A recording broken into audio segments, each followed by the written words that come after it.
Quand ça dérape dans les gradins, est-ce qu'il faut punir les enfants pour faire réfléchir les parents? Avec François Lambert, Victor Henriquez, Maude Goyer et Elisabeth Crête, c'est parti pour 30 minutes de débat. Les émotions et le sport. On sait que ce sont deux choses intrinsèquement liées. Si lorsqu'on fait de l'activité physique, on peut ressentir une sensation de bien-être, regarder un match ou assister à une compétition sportive, c'est souvent pas mal moins reposant, pas mal plus sportif, même dans les gradins, surtout lorsque les athlètes qu'on encourage sont des proches. On se sent encore plus investi dans les performances, même si c'est pas du sport de haut niveau. Parlez-en aux parents de jeunes sportifs. C'est pas toujours évident de gérer ses émotions et parfois, oui, ça dérape et ce sont malheureusement les enfants qui payent le prix. Pas de médaille, c'est le sort réservé à de jeunes joueurs de soccer amateurs de la région de Québec cet été. L'arbitre en chef du tournoi a décidé de sanctionner leur équipe parce que certains parents ont eu des comportements disgracieux envers leurs adversaires. L'arbitre en chef entend certains commentaires dégradants, sexistes envers notamment l'officiel, mais également des parents qui s'en prennent à des jeunes de 10 ans. Il ne s'agit pas d'un cas isolé. Depuis 3 ans, les organisateurs du défi du Très Carré de Charlesbourg constatent une escalade des réactions négatives de la part des parents. C'est comme si les parents ont perdu leur filtre. Et il y a des commentaires qui ont été épouvantables, là, notamment un cas des jeunes filles de 8, 9, 10 ans qui apparemment avaient des traits trop masculins. Les gens ont embarqué sur le terrain, ils ont dit aux petites filles « baissez vos culottes ». Cette année, la 59e finale des Jeux du Québec qui se déroulait à Trois-Rivières a aussi été marquée par des cas de dérapage de parents toxiques. Il y a effectivement eu des cas où il faut intervenir nécessairement. Il y en a qui exagèrent, mais il ne faut pas que ça nuise non plus à ceux qui ont le goût d'encourager positivement. Le comité organisateur a même mis en place une brigade sourire pour rappeler aux adultes que l'objectif principal des Jeux, c'est que les enfants aient du plaisir. On a des bracelets qui c'est marqué ici « Faites briller ». On les donne aux gens qui encouragent positivement. Ça invite les gens autour à encourager positivement aussi. Les parents désespérés ou peu importe, là, on vient essayer de les encourager. Des jeunes sondés cet été par Nouveau Info ont confirmé qu'ils étaient régulièrement découragés par le comportement de leurs parents dans les estrades. Souvent, les parents, mes parents ou des parents d'amis, après les games, négligent les arbitres et disent qu'ils sont pas très bons ou qu'ils ont fait des vraiment mauvais calls. Ma mère a crié sur moi. Mettons des parents qui crient « Take them down » alors que c'est du foutu moustique B. Notre question ce soir, est-ce que vous êtes pour ou contre punir les jeunes joueurs pour les comportements disgracieux de leurs parents? Tour de table, François, qu'est-ce que tu en penses? Pas mal pour. Oui? Oui, ça tombe bien, je suis de ce côté-ci. Oui. Mais j'ai été parent d'enfants qui ont fait du sport. Et pour moi, j'en ai tout vu à un moment donné. On va en parler tantôt, là, mais je suis pour à 100 %. J'ai trop vu. J'avais plus le goût d'aller les voir jouer. OK. Victor? 100 % pour. Il faut que ce soit une mesure de dernier recours. Mais ultimement, c'est le seul levier qu'ont les équipes, les tournois, pour intervenir. Et il y a des parents qui sont extrêmement toxiques. Maude?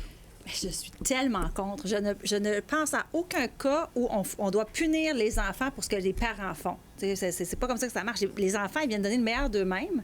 Il faut sanctionner, expulser, exclure, suspendre, donner des amendes aux parents, mais pas punir les enfants. Elisabeth? Je suis contre aussi. Pour moi, les enfants ne sont pas responsables du comportement de leurs parents. Et le sport, les loisirs, c'est pas un simple privilège. C'est important pour le développement de l'enfant. C'est tellement important que c'est reconnu par l'ONU, par l'UNESCO et même par la loi sur la protection de la jeunesse, l'accès au sport et des loisirs. Alors, les pour se sont positionnés, les contre également. Allons voir ce que vous en pensez à la maison parce que notre question est en ligne depuis 17 heures. Alors, en ce début d'émission, 40 % des internautes pensent que les enfants doivent être punis pour les comportements de leurs parents, alors que 60 % pensent que non. Alors ça, c'est les gens qui ont répondu à la question avant le coup de 22h30. Maintenant, on repart tout ça. Allez-y, votez jusqu'à la fin de l'émission. Dites-nous ce que vous pensez également par courriel sur X ou sur Blue Sky. Et dites-nous quel débatteur a les meilleurs arguments ce soir. On va dévoiler qui sera le gagnant en fin d'émission. Je vous rappelle, vous avez accès à vos interrupteurs. Gênez-vous pas pour vous en servir. C'est la règle du sport des débats. Vous avez nos parents dans les estrades. Un interrupteur serait bon, peut-être que ça aiderait. peut-être. Donc, alors, allons-y. Tu disais... Est-ce que tu as été, toi, un parent disgracieux dans ses propos? Jamais. Jamais? Jamais. Moi, je regarde, puis mettons, mon garçon, il me revenait le soir, il me disait « L'arbitre n'a pas été bon pour moi. J'étais juste être bon, puis il n'y aura rien à te reprocher. » J'ai vu tellement de laideur des parents. Par exemple? Des parents qui crient, des parents qui disent « Mon gars va jouer dans la Ligue nationale, puis tu l'empêches de jouer. » Puis là, il crie ça dans les oreilles à côté de toi. Essentiellement, il crie ça à l'arbitre. Il crie ça à l'arbitre, mais il crie ça aux autres parents que, regarde, mon gars est défavorisé parce que le coach l'aime pas.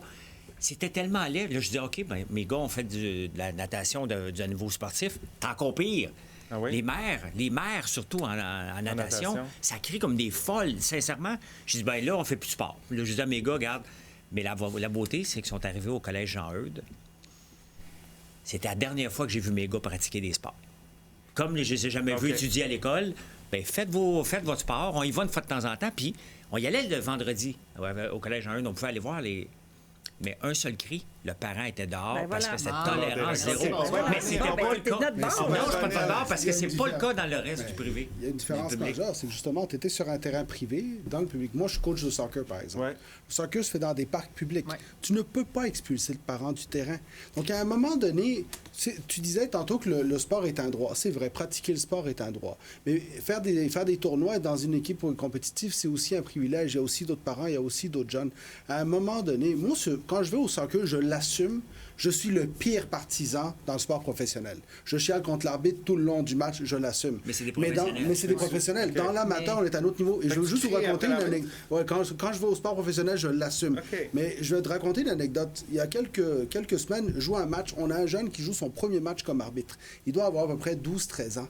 Après 5 minutes, tout le monde commence à lui crier après. Le jeune, il était extrêmement nerveux. À la fin du match, il est venu me voir et il me dit « Ça me tente plus d'arbitrer. » Je suis comme, comment ça se fait qu'on se retrouve avec des jeunes de 12 ans qui se font mettre de la pression par des adultes à un moment donné? Il y a un réel problème et le problème est reconnu par plusieurs organismes qui encadrent le sport. Puis en préparation du débat, moi, j'ai parlé entre autres au directeur général de SportAid qui intervient dans des cas comme ça. Puis SportAid, ils sont totalement contre les mesures répressives, encore moins dirigées envers l'enfant. Parce qu'ils disent d'abord... Ils sont contre les mesures répressives? Répressives. Ouais. Exact. Bien, point, c'est-à-dire que envers les parents, c'est en dernier recours. Ils ne sont pas contre s'il faut en arriver là, mais envers l'enfant, jamais. Parce que parfois, le sport pour l'enfant, c'est un échappatoire. Si le parent il est fou de même dans les estrades, Dieu sait comment il peut être à la maison, ça se peut qu'il gueule tout le temps et que lui, aller voir son entraîneur et ses amis au sport, c'est un échappatoire. Si on lui enlève ça, on échoue à notre devoir de société de protéger ces jeunes-là aussi.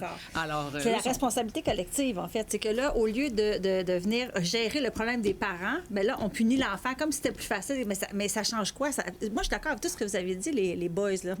Mais sauf que ça fonctionne pas parce que tu punis l'enfant. Donc, oui, les parents n'ont pas d'allure. Oui, on a une problématique, mais il faut s'attaquer à quelque chose de plus large, de plus global. C'est-à-dire, est-ce qu'on donne des amendes? Est-ce qu'on a un coach qui... Est-ce qu'il y a des surveillants? Est-ce qu'on expulse? Non, mais on peut pas faire ça. On ne peut pas passer par l'enfant parce que c'est pas juste... Tu passes par l'équipe. Tu peux pas arriver dans les estrades puis que l'arbitre va dire le parent mérite une amende, ça prend la police. Faut que la police débarque, faut qu'il y ait un cas qui soit monté et c'est pas faisable. Non, mais ça puis se fait ailleurs. Les parents et les enfants sont responsables entre eux. Les enfants peuvent dire à leurs parents aussi, puis le parent doit dire qu'il y a des conséquences. En quoi ça aide d'expulser, de nuire à l'enfant? C'est des cas extrêmes. Qu'est-ce que ça fait? C'est des cas extrêmes. C'est pas l'enfant, là. C'est l'équipe au complet. Est-ce que ce sont les parents qui se projettent un peu trop dans le... Oui, entre autres. Mais si on punit... Si l'enfant est puni, le parent c'est pas l'enfant, il faut mettre une différence, c'est l'équipe. C'est l'équipe, attention. Là, parce que si on commence à sanctionner un enfant parce que son père est un sauvage, là, il y a un problème. Mais là, on parle d'équipe au complet. Oui, mais eux, ils n'ont rien demandé. Ils ont joué. Oui, mais il y a une notion de solidarité là, aussi. On apprend à nos enfants des règles de jeu. Puis là, on leur dit, mais finalement, par exemple, quand c'est le comportement de ton parent qui n'est pas acceptable, on te sort toi. Donc, c'est quoi les valeurs? Non, mais c'est la notion d'équipe. Je reviens sur la notion d'équipe. OK, une équipe, c'est oui, des joueurs sur un terrain, quel que soit le sport, mais c'est aussi des parents dans les estrades. C'est ça, la notion d'équipe. À partir du moment où est-ce que, dans cette notion d'équipe-là, il y a des membres, des parents, adultes responsables en principe, qui agissent mal, cette équipe-là ne peut plus continuer à participer. Exactement. C'est la notion d'équipe qui s'applique de façon globale. On s'entend que l'idée de punir, par exemple, si c'était, juste pour décortiquer ça, si c'était de punir un enfant pour son parent, ce serait double punition. C'est déjà une honte, j'imagine, pour un enfant. C'est humiliant. Et en passant, puis tu le sais, Victor, tu vas être le premier à savoir, quand les parents sont un peu, disons, qui font des comportements qui n'ont pas d'allure dans les estrades, les enfants sont humiliés. Ils ont honte de leurs parents. Ils ont honte. Ils disent, je ne peux pas croire que mes parents me mettent dans cette position-là. C'est un sentiment qui est hyper désagréable pour les jeunes. Alors, si en plus, on met la lumière sur eux, puis ils disent, à cause de ton père, toute l'équipe est en train de perdre, imaginez-vous ce qu'on fait quand Regarde comme parent, qu'est-ce qui se passe? Moi, je l'ai vécu, je l'ai enduré, ces parents-là, des sauvages en train de crier. Puis qu'est-ce que je faisais? À un moment donné, tu n'as pas le goût de te chicaner, tu passes la saison avec. Fait que tu fais juste te reculer, je m'en allais dans un autre coin, puis je l'entendais continuer à gueuler. J'avais le goût de le faire. il y a 3 ans, le fils à ma blonde joue au football, puis il y a un coach débile qui crie. Là, j'ai dit à Marilyn, là, j'ai dit, il crie une prochaine fois, là, puis je traverse le terrain pour essayer de se faire ma gueule. À un moment donné, ça n'avait pas de bon sens. L'as-tu fait? Oui, Non, c'est parce ça. qu'il a arrêté vraiment. Il y a probablement quelqu'un qui a dit, regarde, ça se fait pas. Mais à un moment donné, c'est que si tu le fais, c'est le parent qui décide de faire la loi qui devient dans le trouble avec ça. Je vais avec la notion d'équipe. Si on punit l'équipe, on transfère sur le dos de toute l'équipe, tant les jeunes que les parents, la responsabilité de bien se tenir dans les gradins. Ce ne serait pas justement une façon, dans un contexte comme celui-là, François aurait eu la légitimité de dire aux parents, arrête, ils vont se faire expulser, arrête, ils vont perdre à cause de toi. On le sait. Moi, regarde, mes enfants, quand même, ils ont 22 puis 24 ans. Donc, quand ils jouaient à des niveaux organisés, ça fait 10 ans de ça. Puis quand on allait dans un tournoi à Mont-Laurier, dans ce temps-là, les parents faisaient partie de la réunion du tournoi pour dire, bien, voici, on va jouer tel tournoi, on va vous demander de vous comporter. Ça fait partie de la réunion. Donc, on ne peut pas les exclure lorsqu'ils se comportent en sauvage. On est responsable de peut-être faire sortir nos enfants d'un tournoi. C'est pas d'hier que ça existe. Pensons au tournoi de Charlesbourg qui a justement sévi contre une équipe qui était pour un match de finale de médaille de bronze et que les parents se sont mis à attaquer l'arbitre de façon indécente. À un moment donné, tu peux pas récompenser cette équipe-là parce que c'est un tout. Et là, le jeune, c'est là que je suis pas d'accord avec toi. C'est un tout. Là. Je veux dire, là, en ce moment, c'est un tout, mais on punit les enfants pour les comportements des parents. C'est pas un tout, c'est les enfants qui payent. Moi, on revient là-dessus. On s'arrête quelques minutes. Je vous rappelle notre question ce soir. Est-ce que vous êtes pour ou contre cette idée de punir les jeunes joueurs pour les comportements disgracieux de leurs parents? Allez répondre à la question. N'oubliez pas de commenter. On poursuit ça.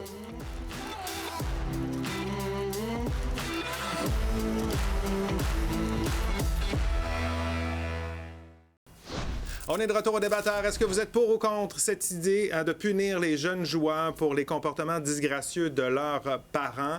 Vous avez jusqu'à la fin de l'émission pour répondre à la question. Commentez également par courriel sur X ou sur Blue Sky et nous dire quel débatteur a les meilleurs arguments. Avant la pause, on parlait, et Elisabeth, tu voulais revenir un peu là-dessus, cette question de responsabilité commune, hein, quand je parlais d'équipe, de mettre ça sur le dos de l'équipe, tant des jeunes que des parents. Ça pouvait, dans le fond, donc répartir un peu la responsabilité pour que tout le monde se tienne tranquille. Oui, puis je comprends que sur papier, peut-être que ça peut paraître comme une solution, mais en pratique, là, imaginez-vous la situation. Il y a un parent qui est épouvantable dans les estrades. Il y a un enfant, lui, qui est sur le terrain. L'enfant sait très bien que c'est son parent qui est le problème. Et à cause de son parent, toute l'équipe est punie.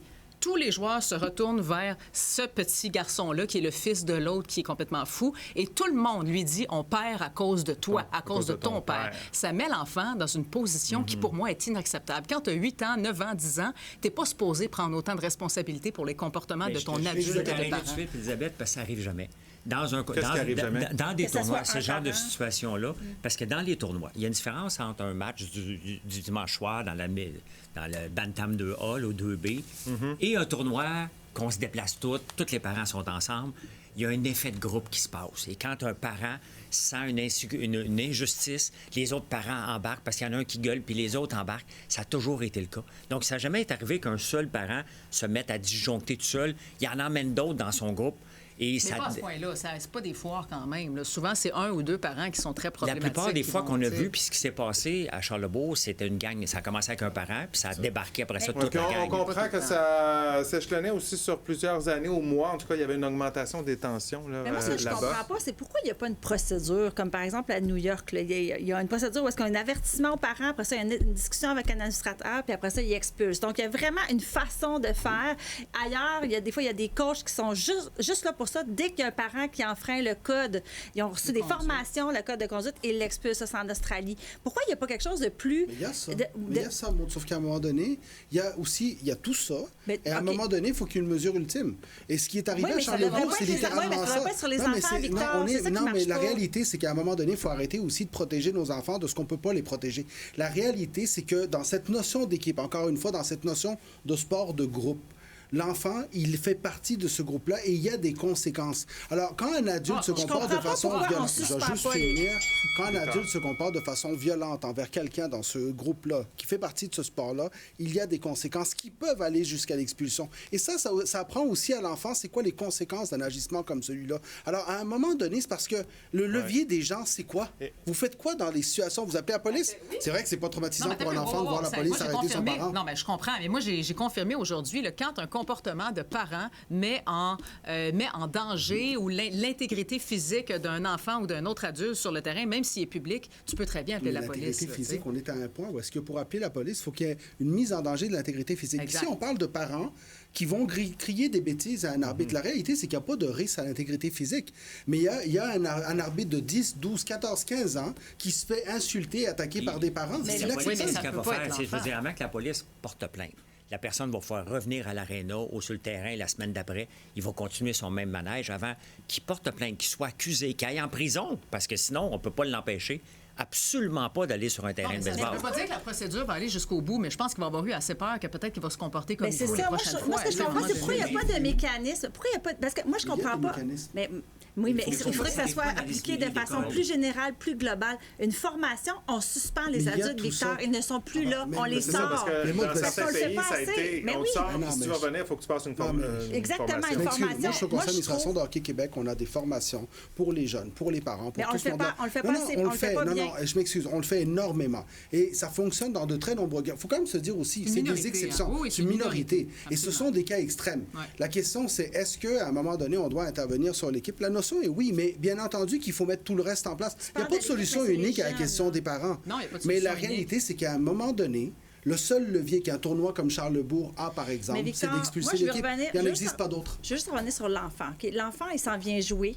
Il y a des valeurs de persévérance, d'esprit d'équipe, de respect. Il va jouer, il va gagner, il mérite la reconnaissance. Puis là, on va lui dire... C'est toi qui es puni parce que ton père, aujourd'hui, il est con. Oui, mais c'est l'enfant, il sent quand même, j'ai pas eu ma reconnaissance alors que je la mérite. Moi, je peux pas endosser que c'est une bonne idée. C'est pas une bonne idée. Ce qui arrive quand c'est un parent tout seul, c'est qu'il y a aussi l'effet des autres parents sur ce parent-là. Tu sais, l'effet dissuasif aussi de savoir que l'équipe peut être punie. C'est aussi d'autres parents qui vont dire « Hey, prends ça relax, mais on va se faire expulser. » Tu sais, des discussions qui vont se faire entre parents. Tu n'as pas besoin de savoir que ton enfant va perdre son match pour intervenir. C'est un parent qui est complètement fou dans les Et ça pose un autre problème en passant qui a été souligné dans mes conversations aujourd'hui avec les organismes et un problème auquel on ne s'attaque pas si on fait juste s'attarder sur punir les enfants, c'est le fait que depuis quelques années, puis tu as dû le remarquer, Victor, il y a un accent énorme qui est mis sur la performance et le résultat sportif chez des jeunes de 8-9 ans qui pratiquent un sport. Il faut gagner à tout prix et si mon jeune ne joue pas un tel nombre de minutes, et ça, c'est un problème énorme. Pourquoi? Parce que le coach qui est jeune, lui, il veut monter à un autre niveau. Tout le monde veut aller à un autre niveau. Et c'est pour ça qu'il faut ramener le sport à quel endroit? Dans les écoles. Dans le récréatif. Dans les écoles, parce que dans les écoles, moi, j'ai pas eu ce problème-là. Parce que dans les écoles, les parents n'étaient pas là. J'allais pas voir les pratiques et j'allais voir le match vendredi, puis honnêtement, c'était sévère, mais là, c'est l'école privée, c'est que mon gars va être sorti d'école. OK, je m'en vais aux commentaires. On va parler de solutions. Il va nous rester quelques minutes au retour de la pause. Valérie nous dit, je suis totalement contre. Si les parents sont violents comme ça sur le terrain, ils sont peut-être violents à la maison. Ces enfants-là ont besoin d'un exécutoire que le sport peut leur donner. Donc, elle dit, il ne faut pas leur enlever ce sport-là qui est extrêmement important. On s'arrête quelques minutes au retour. On aura d'autres commentaires, puis on verra également si l'aiguille a bougé.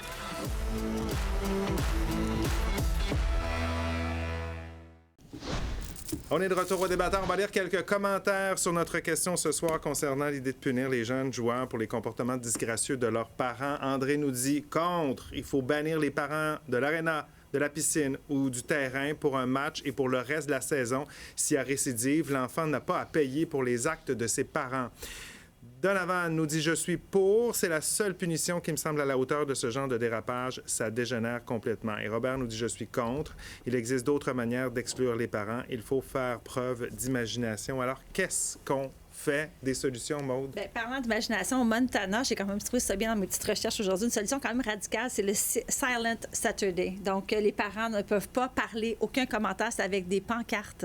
Donc, il n'y en a pas de criage, il n'y en a pas de dérapage. Silence dans l'estrade. Et sinon? Et sinon, sinon, je ne sais pas c'est quoi. C'est quoi la conséquence?